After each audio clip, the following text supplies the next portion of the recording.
Good evening, ladies and gentlemen.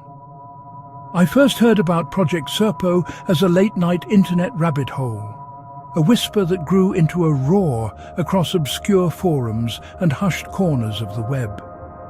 It wasn't a single document, but a cascade of alleged emails from anonymous insiders, each one adding a piece to an impossible puzzle.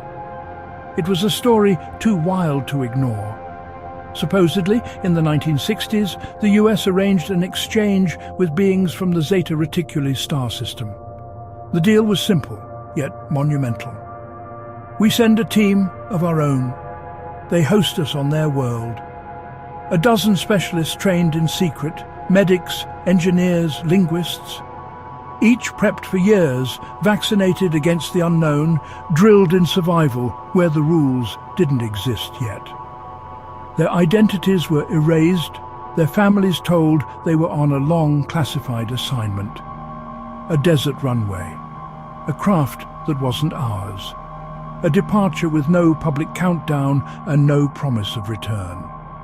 Imagine stepping on board, leaving the entire solar system behind without so much as a postcard. The trip bent around relativity, a hop via gravity corridors that defied conventional physics. In every version of the tale, the travelers lost track of Earth time, and maybe a bit of themselves. SERPO, they said, circled twin suns. Days were long. Light never truly died. The heat pressed like a constant hand on your chest. The sky had that washed two-star sheen that made shadows blur and distort. The hosts, the Ebons, were small, social and deliberate. They spoke in tones and timings as much as words, a language of harmonic resonance. Their cities were low and curved, more like coral than concrete, built to breathe in the relentless heat. The team logged everything: slow-growing scrub forests, insect-like grazers, a haze that smelled faintly metallic. Days were labor, nights were study. Calendars meant less and less under twin suns as circadian rhythms broke down. Sleep became a negotiated truce with the endless light. We showed them medicine and metallurgy. They shared biology and energy systems, a philosophy wired into community. No one truly alone. Trust grew slowly, like plants in thin soil, nurtured through shared meals and silent observation. But not everyone adapted. Stories mention illness from the high radiation, accidents in an unfamiliar environment, and the profound, crushing ache of Earth, the pull of blue oceans and green forests you can't see.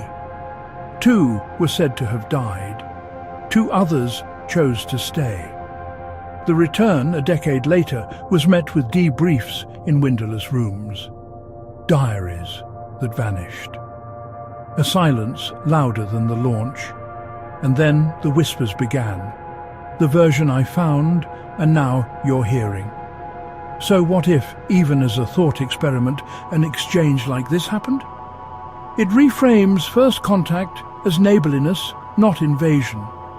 Curiosity over conquest. It says the greatest journey isn't to a place, but to an understanding of them and of us. Maybe Project SERPO is a myth stitched from old fears and fresh hope. A modern legend for an age that has conquered its own world and now looks to others. Or maybe it's a breadcrumb trail, daring us to look up and ask better questions. If a door opened tomorrow, and the invite read, "Come see," would I go? Would any of us be truly ready? I think the real answer starts here, in wonder, and in the courage to trade certainty for connection. To accept that the universe might be far stranger and far more populated than we've ever allowed ourselves to believe. Please subscribe for more content. Thank you.